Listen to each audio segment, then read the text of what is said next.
Good morning to all of students of class 11th. My dear, today I have to be last of this lesson. आज हमको last करना है, इस lesson का and करना है। कारण यह है कि आपको मालूम है 2-3 दिन से स्टार्ट है ना बेटा। चलिए, turn over your page number 5 of the last para. Page number 5 के लास्ट पैरा चलते हैं। In the evening a change came over her. She did not pray. In the evening change क्या करती है ग्रैंड मदर शाम के समय से ही बिल्कुल चेंज हो जाती है, ठीक है। And she did not pray, उस दिन वो क्या करती है, प्रे नहीं करती है। भगवान से जो माला जपती थी, प्रे करती थी, हमेशा बिल्कुल याद करती थी, तो नहीं करती है। She collected the women of the neighbourhood, अपने पास पड़ोस के औरतों को क्या करती हैं, वो इकट्ठा करती हैं। गॉट एन ओल्ड ड्रम, और एक जो क्या कहते हैं ओल्ड ड्रम मतलब होता है एक ढोल लाती है ना। एंड स्टार्टेड टू सिंग, और गाना शुरू कर देती है। फॉर सेवरल आवर्स शी थम, और क्या करती हैं, शी थम the sagging skins of the dilapidated drum, old worn out। dilapidated drum means होता है old worn out। And sang of the home coming of various, और जो उनका नाती रहता है, ग्रैंडसन रहता है, पढ़ाई लिखाई करने के बाद इतने लंबे दिनों के बाद रिटर्न टू नेटिव, अपने घर के लिए वापस आता है, तो उसका जो है वो औरतों को इकट्ठा करके गीत गा के उसका स्वागत करते हैं, उस वेरियस का। We had to pursue her to stop to avoid over straining. फिर क्या होता है कि यहाँ पे ऑथर बोलते हैं, ऑथर आपको मालूम है बेटा कि कौन है, ये हार्नबिल की ये फर्स्ट लेसन है। फर्स्ट लेसन में सुखवंत सिंह जी हैं, इसके जो ऑथर है कौन है, बाय, आपको मालूम है कि ये जो लेसन है, इस लेसन के ये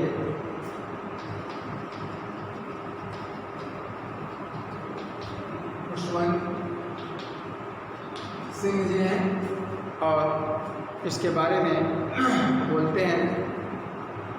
और क्या बताते हैं, वो ये बोलते हैं कि उस दिन जो है हमारी दादी माँ का पूरा ही बिहेवियर चेंज हो जाता है शाम से।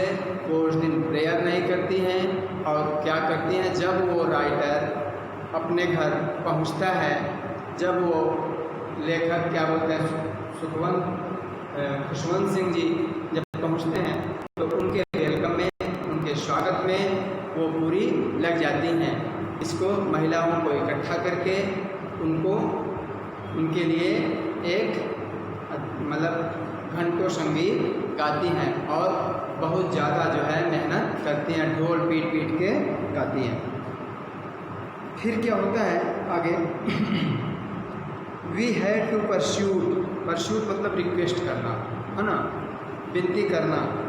हर टू स्टॉप, कि अब रुक जाओ, टू अवॉइड ओवर स्ट्रेनिंग, बहुत ज़्यादा हो गया, आप ज़्यादा नहीं, कुछ मेहनत करो।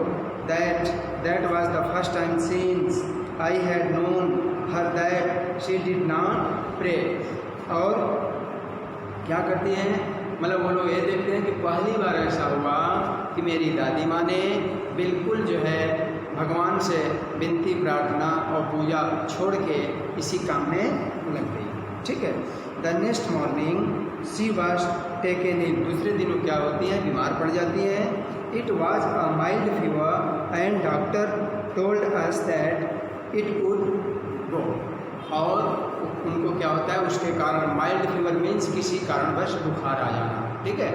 तो यहाँ पे उनको बुखार जैसे हो जाता है, और इसके बाद डॉक्टर ये बोलते हैं, एडवाइस देते हैं कि बहुत जल्दी ही वो बिल्कुल कवर हो जाएगा। But my grand mother thought differently. लेकिन जो है डॉक्टर तो बोलते हैं कि बिल्कुल बहुत जल्दी रिकवर हो जाएगा, हाँ ठीक हो जाएंगी आपकी दादी माँ।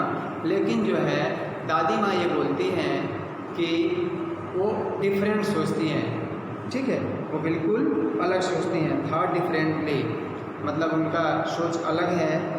वो सी told us that her and was near, कि वो बोलती हैं कि अब मेरा यहाँ से जाना नज़दीक आ गया है, अब मैं ज़्यादा दिन जीवित नहीं रहूँगी। She said that since only a few hours before the close of the last chapter of her life she had omitted to pray. और फिर क्या होता है, she had there sincerely only a few hours before the close of the last chapter of her life she had omitted to pray। फिर क्या करती हैं, मतलब ऐसा हो जाता है कि कभी ऐसा जो नहीं हुआ था उस टाइप की वो हरकत करने लगती हैं। और क्या क्या करती है, she was not going to waste any more time talking to us.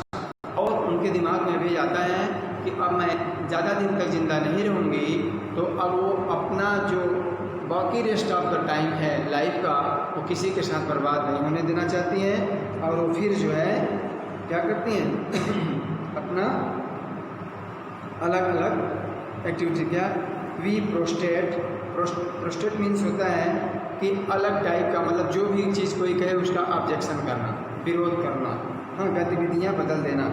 But she ignored our protests, she lay peacefully in bed praying and telling her beads।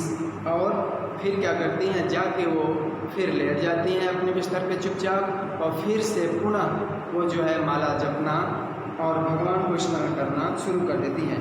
Even before we could suspect, फिर कुछ देर बाद, हाँ मतलब even before we could suspect her lips stopped moving and the rosary fell from her lifeless finger। फिर इसके बाद जब जाके कुछ देर बाद देखते हैं तो उनका जो है सारा चीज़ बिल्कुल एकदम ऐसा लगता है, उनके जो ओट्स हैं वो रुक जाते हैं, क्योंकि ओट्स में हमेशा क्या करती थी, वो भगवान का स्मरण किया करती थी, भगवान को याद किया करती थी, प्रेयर किया करती थी, प्रे किया करती थी। And the rosary fell from her lifeless finger. A peaceful pallor spread on her face, and we knew that she was dead। और वो क्या हो जाती हैं, बिल्कुल मर जाती हैं। और उनका जो पीसफुल पैलर मतलब एकदम बिल्कुल उनका जो चेहरा है पीला पड़ जाता है और शरीर पूरा शांत हो जाता है। And we knew know knew known, यहाँ पे सेकेंड फॉर्म है, second form of the know, that she was dead, और उनकी मृत्यु हो जाती है और वो मर जाती है दादी माँ। We lifted her off the bed and as is customary laid her on the ground and covered her with a red shroud। Red shroud मतलब होता है जो लाल कलर का, श्राउड मीन्स कफन, लाल कलर का जो कफन होता है उसको रेड श्राउड बोलते हैं।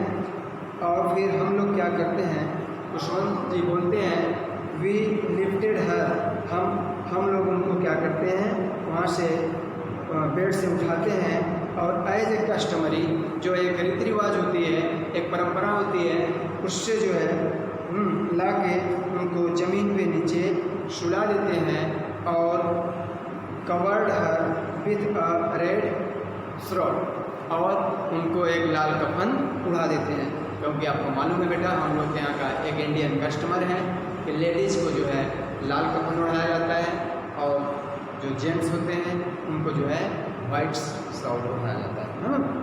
After a few hours of morning, फिर क्या होता है, मॉर्निंग मीन्स होता है दुख प्रकट करना, है ना। फिर उनके मरने के उपरांत सारे परिवार के लोग दुख प्रकट करते हैं।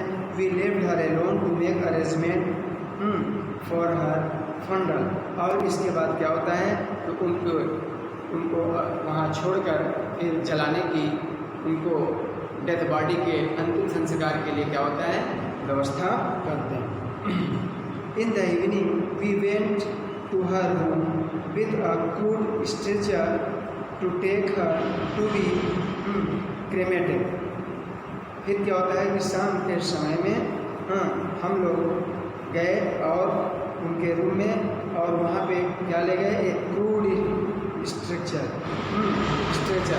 क्रूड स्ट्रक्चर मीन्स होता है इन अ नेचुरल स्टेट, ऐसा चीज़ जिसपे बॉडी को ले जाते हैं, जिसपे बॉडी को हम ले जाते हैं उसको हम बोलते हैं, ठीक है ना। फिर हम क्या करते हैं जब वहाँ जाते हैं उनके रूम में, तो फिर क्या होता है the sun was setting and had lit her room and verandah with a blaze of golden light, ठीक है। फिर वहाँ जब सूर्यास्त हो जाता है तो गोल्डन लाइट बरामदे में जला दी जाती है। We stop halfway in the courtyard all over the verandah and in her room right up to where she laid dead and stiff wrapped.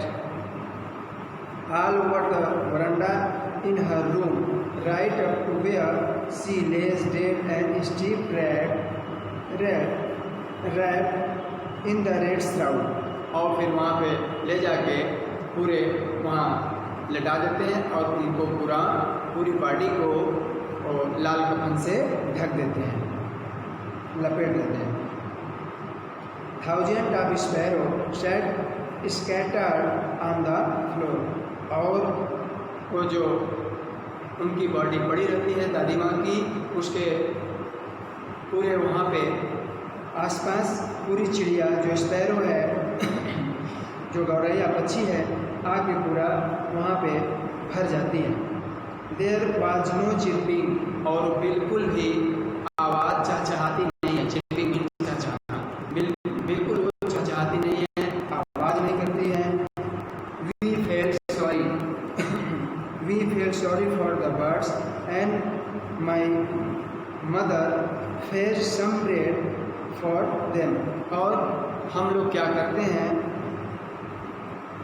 उन चिड़ियों के लिए सॉरी, मतलब वो जो कहने का मतलब ये है कि अब इसके बाद क्या होता है, मेरी माँ सोचती है कि ये चिड़िया क्यों नहीं चहचहा रही है, क्यों नहीं बोल रही है, क्यों नहीं आवाज़ कर रही है। तो माँ सोचती है तो जाके ब्रेड लाती है और उसे क्या करती है she broke it into little crumbs, उसको टुकड़ों टुकड़ों में तोड़ देती है माँ। And the way of the grandmothers use to and threw it to them, जैसा कि the way of the grandmother, जैसे उनकी दादी माँ करती थी कि ब्रेड ला के तोड़ तोड़ के उन गौरैया पक्षी को खिलाया करती थी दोपहर के हाफ आवर्स में। उसी टाइप से लेखक की माँ भी उसी टाइप का बिहेवियर करती है, उसी टाइप का करती है। लेकिन फिर क्या होता है आगे, the sparrows took no notice of the bread, लेकिन जो स्पैरोज लोग हैं उस के तरफ बिल्कुल नहीं देखती हैं। When we carried my grandmother's crops off, जब we carried my grandmother's crops off they flew away quietly. इसके बाद क्या होता है, जब हम लोग क्या करते हैं carried my grandmother's crops off, मतलब कहने का ये है कि बिल्कुल उसको एकदम देखती तक नहीं है। When we carried my grandmother's crops off, जब हम लोग उस डेथ बॉडी को ले जाते हैं, they flew away quietly, और वो चुपचाप उड़ के चली जाती हैं। मतलब देखिए यहाँ पे उनका एक प्रेम देखिए, लव देखिए, अफेक्शन देखिए उन स्पैरो का, कि जो ग्रैंड मदर उनको हमेशा फीडिंग कराती थी, उनको देती थी। तो next morning the sweeper swept the bread crumbs into the dustbin. दूसरे दिन फिर क्या होता है, स्वीपर आता है, स्वीपर आके झाड़ू लगाया और जो ब्रेड क्रूम्स है, जो टूटा हुआ ब्रेड है, जो उसके टुकड़े हैं, है ना, उसको ले जाके डस्टबिन में डाल देता है। तो बेटा ये लेसन जो है बिल्कुल यहीं तक है। It means here the author wants to explain between the deep relation of the birds and the grandmothers. यहाँ पे लेखक यही दिखाना चाह रहा है कि उसका रिलेशन देखो, उसका रिश्ता देखो कि कितना डीप रिलेशन था between the grand mothers and the sparrows. It shows here the hyper. और बेटा इस लेसन में इतना है। इसके बाद बेटा मैं आपको बता दूं कि मैं आपको भी क्वेश्चन आंसर भेज रहा हूँ। आपका देखो बेटा थोड़ा सा हम लोग को स्पीड अप करना ज़रूरी होगा, थोड़ा जल्दी जल्दी चलना होगा क्योंकि हमारा लेसन बहुत ही पीछे हो गया है, आपका सिलेबस चेंज होने के कारण। और इसके बाद ठीक है हम आपका नेक्स्ट लेसन पढ़ाएंगे। Thank you, good day.